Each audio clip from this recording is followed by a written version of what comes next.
Senadora Angélica Lozano, buenos días. Buenos días, Ricardo. ¿Cómo interpreta usted el decreto que firma el Departamento Administrativo de la Función Pública, que firma el presidente Petro, eliminando la prima especial de servicios para los congresistas, esa prima de 17 millones de pesos casi mensuales que seguirán recibiendo por lo menos hasta el próximo 20 de julio?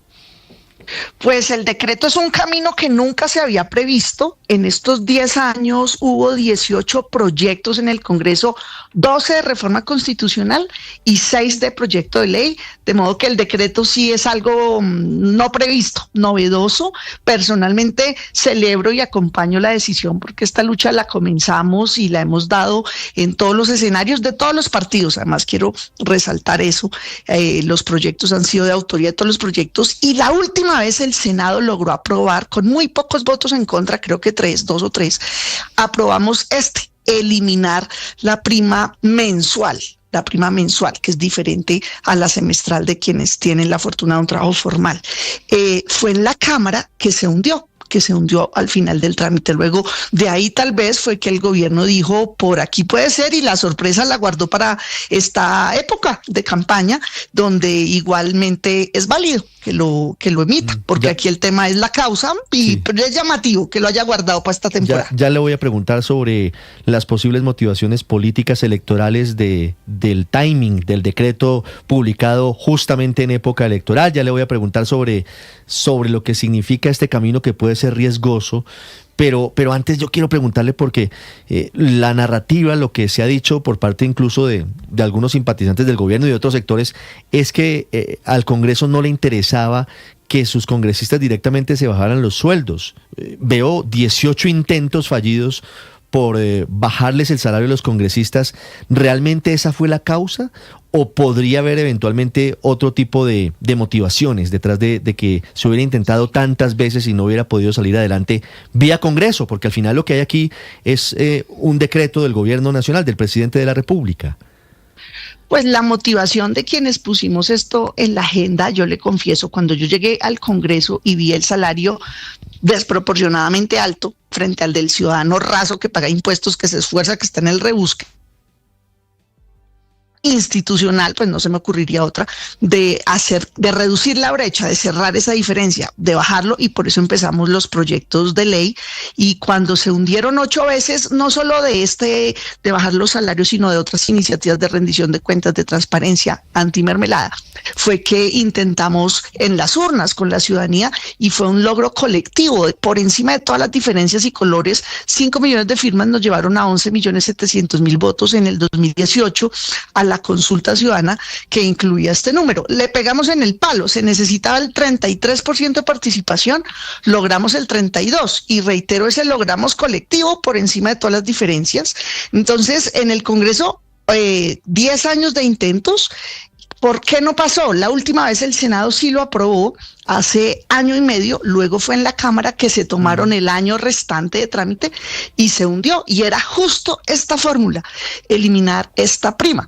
Era un mecanismo institucional de Congreso estable, Constitución, porque el artículo 187 prevé cómo es el mecanismo de aumento, y la ley cuarta del 92 establece la estructura de salarios del Estado. Y ahí es donde se ata este salario el de los magistrados y altos dignatarios se ata al de los congresistas. Por eso las fórmulas discutidas siempre fueron esas dos.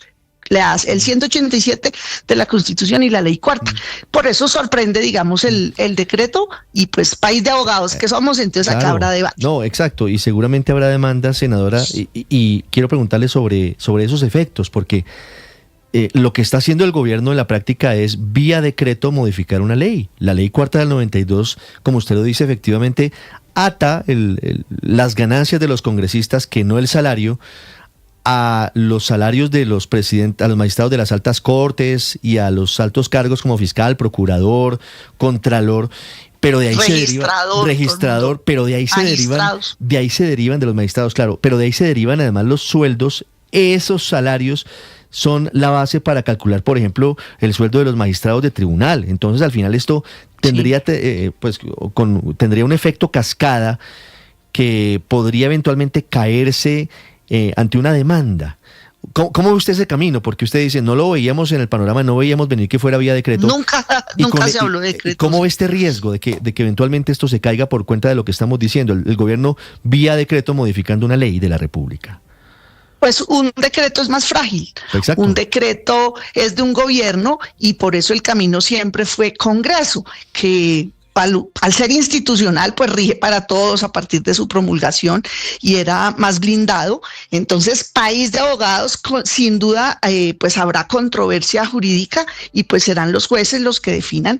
Yo celebro y acompaño la decisión, así como me opongo a otros decisiones del gobierno, pues en esta creo que recoge ese mandato ciudadano que nos unificó por encima de las diferencias, reitero, pero sin duda el camino blindado es ley o la reforma al 187 de la Constitución. Este abre una astilla que nunca se habló. En diciembre se conoció el borrador del decreto que decía que a partir del 20 de julio, es decir, que rige para quienes sean electos el 8 de marzo, que dicho sea de paso, yo soy la 10 del verde al Senado, como Messi, como James, aspiro a volver, y de ser electa, y quien resulte electo en el Congreso, pues el 20 de julio toma posesión, digamos, a un nuevo contrato laboral por 4 años con este salario menor, 17 millones de pesos menos mensuales. Pero la gran pregunta es la que usted dice. ¿Le va a cobrar la publicidad, oyó? La pregunta es el efecto para los otros altos cargos, porque pues obviamente el decreto no los cobija y pues habrá sin duda controversia. Me dicen que 2.500 funcionarios se verían afectados con esta decisión, porque es un efecto, como lo decimos, un efecto dominó. Imagínese usted de lo que estamos hablando, senadora. Eso querría decir que dentro de esos 2.500 personas pues podría venir esa controversia jurídica a título personal o que lo hagan otras organizaciones, instituciones. En el Congreso esta fórmula prosperó y se aprobó en plenaria casi por unanimidad. 2 o 3 congresistas senadores dijeron que no y luego la discusión fue en Cámara. Estuvo bastante quieto el proyecto y luego lo votaron y no alcanzó los números requeridos, el umbral requerido, creo que por ser ley orgánica. Necesitaba una mayoría. 17 millones menos de la noche a la mañana, senadora Lozano, en un momento en donde muchas cosas vienen creciendo, por el contrario al casi 24% con el aumento del salario mínimo en el país. ¿Hasta qué punto esto puede generar un incentivo perverso para que los congresistas intenten compensar ese menor salario que van a recibir ahora por otros lados? A ver, ¿usted qué le responde a los malpensados que creen que esto puede ser de alguna manera un estímulo perverso que incentive la corrupción? Pues yo creo que quien es corrupto lo hace no porque le bajen el salario, sino porque es corrupto. De hecho, creo que quienes han estado procesados o condenados, pues no ha sido por el salario, incluso gente pues muy rica o con altas posiciones y han efectuado crímenes. Aprovecho, Paola, para comparar con otra iniciativa, gente que ha dicho no bajen el salario o dicen listo, bájenlo, pero entonces que sea ad honorem, gratis, que sea un honor.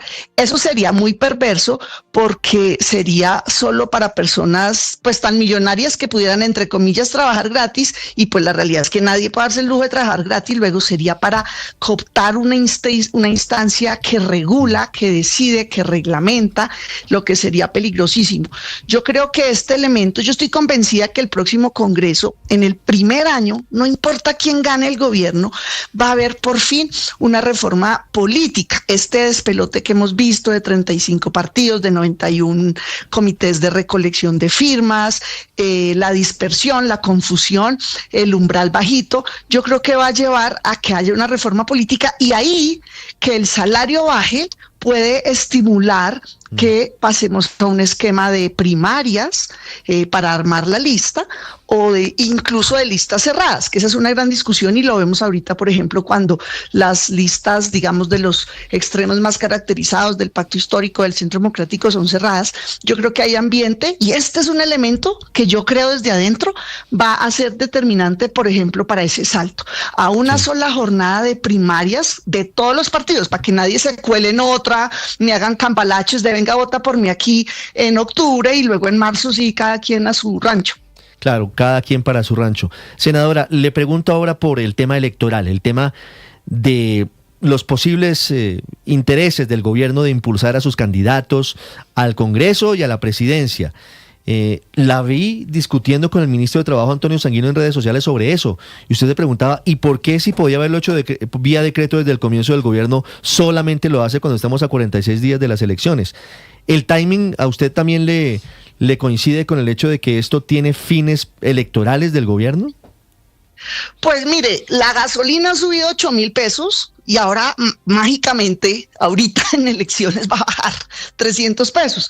Una coincidencia, ¿no? Bueno para la gente, pero la gente no es boba, ¿no? Como así que entonces 3 años de aumento drástico, donde se dobló el precio de la gasolina de 8 a 16.000 y ahorita, oh sorpresa, va a bajar en plena campaña. La discusión con Sanguino, que se ha vuelto muy agresivo contra lo que se mueva, ¿no? Yo creo que cuando dijeron que lo iban a echar, desde ahí se puso súper violento con todo el mundo. En diciembre, cuando se conoció el borrador de decreto del gobierno, que decía que este decreto de salario de los congresistas regiría a partir del 20 de julio, lo comentamos y el tipo saltó que eso era una vivatada, que eso era un cuento, que eso era para allá, que era inmediato. Entonces yo, bueno, no, pues yo comenté el decreto borrador del propio gobierno que decía 20 de julio. Y pues bueno, me llama la atención que el decreto haya salido 20 de julio, entonces le pregunto a Sanguino si eso ya no le parece una vivatada. Hay un cuento chino y un cuento que no se deben meter cuentos. Entonces yo creo que ahí es donde se refleja un ánimo o una coincidencia que tiene que ver más con la campaña y las elecciones en 47 días para impulsar, decir es que nosotros sí lo hicimos, pero pues el que le pone la agresividad es él. Él fue el que dijo que era una avivatada, que fuera el 20 de julio. ¿Ve? Raro que ahora ya no le parezca avivatada, o si le parece avivatada. Son las 7 de la mañana, 4 minutos. Es la senadora Angélica Lozano con nosotros. Senadora, quiero plantearle una última pregunta sobre algo que planteó Héctor Riveros hace algunos minutos aquí en la mesa. A ver. Sobre la forma en la que cada vez más el presidente Gustavo Petro está gobernando vía decreto. ¿Eso no debería llamarnos a una reflexión, a una preocupación a los colombianos? Por supuesto, la separación de poderes hace que cada quien respete su alcance y el presidente ha optado por los decretazos, por saltarse a las otras ramas. Ejemplo, el decretazo cuando el Congreso votó X y él dijo que de malas, que lo hacía, y por eso el equilibrio de poderes es tan clave. La gente piensa mucho, Ricardo, por quién votar a presidencia, este sí, este no, se necesita X, se necesita Y, pero en realidad el Congreso tiene que ser fuerte. En sentido de gente con criterio, que no se venda por ningún puesto, que no se entregue, que actúe con criterio, rigor y argumentos, y por eso esa elección es tan importante. Por eso además me entusiasma volver al Senado, Ricardo, porque con cancha, con criterio, con capacidad de diálogo entre distintos, logramos sacar unas reformas uniendo gente que tiene diferencias profundas o con quien tenemos diferencias profundas, pero a Colombia la sacamos adelante entre todos y no puede ser al son, digamos, de ningún caudillo que imponga mayorías o que haga una campaña combinando formas de lucha con recursos públicos. Yo no había visto a ningún gobierno meterse y usar recursos públicos y usar las entidades para hacer campaña. Por eso creo que la gente tiene que pensar bien por quién vota al Senado y a la Cámara respectivamente, y por eso la 10 del verde, Messi James, es buena. Segunda cuña que le voy a cobrar. 7-6 minutos, senadora Angélica Lozano, muchas gracias.